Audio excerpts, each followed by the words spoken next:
Ran me choisin tenigom Kyrie eυλόγησον εκ του κάτα λόγκαν αγγέιο Ευαγγέλιο του ανάγνωσμα.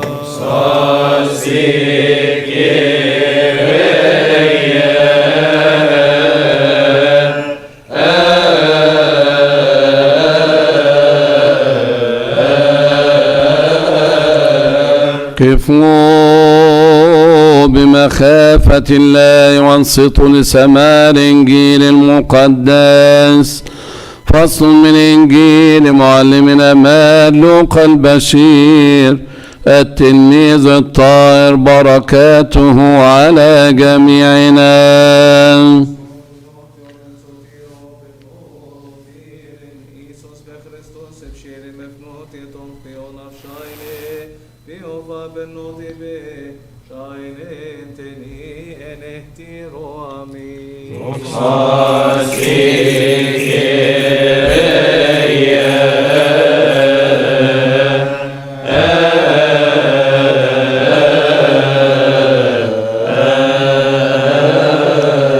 من مزامير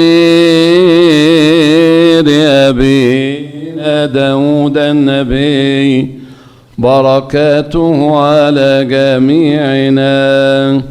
أدركته ببركات صلاحك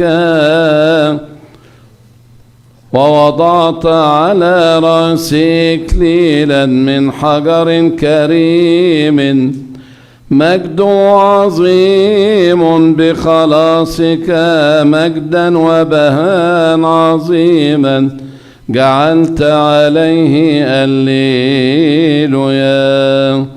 مبارك الآتي باسم الرب ربنا وإلهنا ومخلصنا وملكنا كلنا يسوع المسيح ابن الله الحي الذي له المجد الدائم.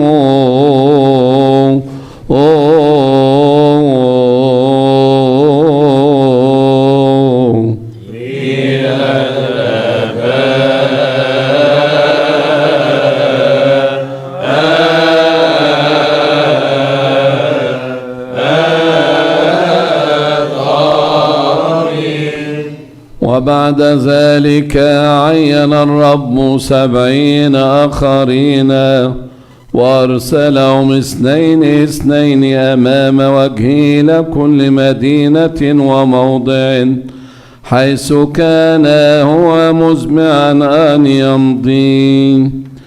فكان يقول لهم أن الحصاد كثير ولكن الفعلة قليلون.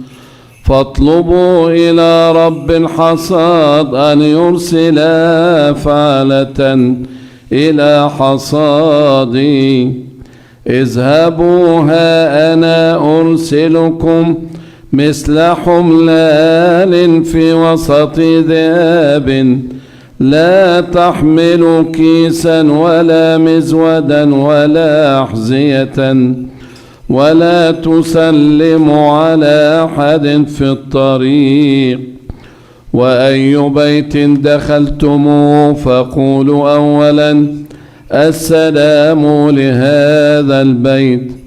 فإن كان هناك ابن السلام يحل سلامكم عليه وإن لم يكن فسلامكم يرجع إليكم. وأقيموا في ذلك البيت آكلين وشاربين مما عندهم لأن الفاعل مستحق أجرته. لا تنتقلوا من بيت إلى بيت وأية مدينة دخلتموها ويقبلونكم إليهم فكلوا مما يقدم لكم.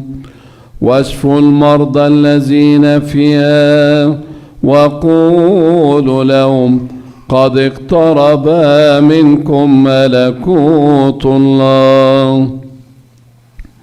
وأية مدينة دخلتموها ولم يقبلوكم فاخرجوا إلى شوارع وقولوا حتى الغبار أيضا الذي لصق بأرجلنا من مدينتكم ننفض لكم. ولكن اعلموا هذا، إنه قد اقترب منكم ملكوت الله. ويقول لكم إنه سيكون لسدوم في ذلك اليوم راحة أكثر من تلك المدينة. ويل لك يا كورزين، ويل لك يا بيت صيدا، لأنه لو صنعت في صورة وصيدا هذه القوات التي صنعت فيكما لتابتا قديما جالساتين في المسوح والرماد. ولكن صور وصيدا ستكون لهما راحة في الدينونة أكثر مما لكما. وأنت يا كفر نحوم أترتفعين إلى السماء، إنك ستنحطين إلى أسفل الجحيم. الذي يسمع منكم فقد سمع مني، والذي يرسلكم يرسلني، والذي يرسلني يرسل الذي أرسلني. فرجع السبعون بفرح قائلين يا رب حتى الشياطين تخضع لنا باسمك. فقال لهم رأيت الشيطان ساقطا من السماء مثل البرق. ها أنا قد أعطيتكم السلطان لتدوسوا الحيات والعقارب وكل قوة العدو ولا يضركم شيء.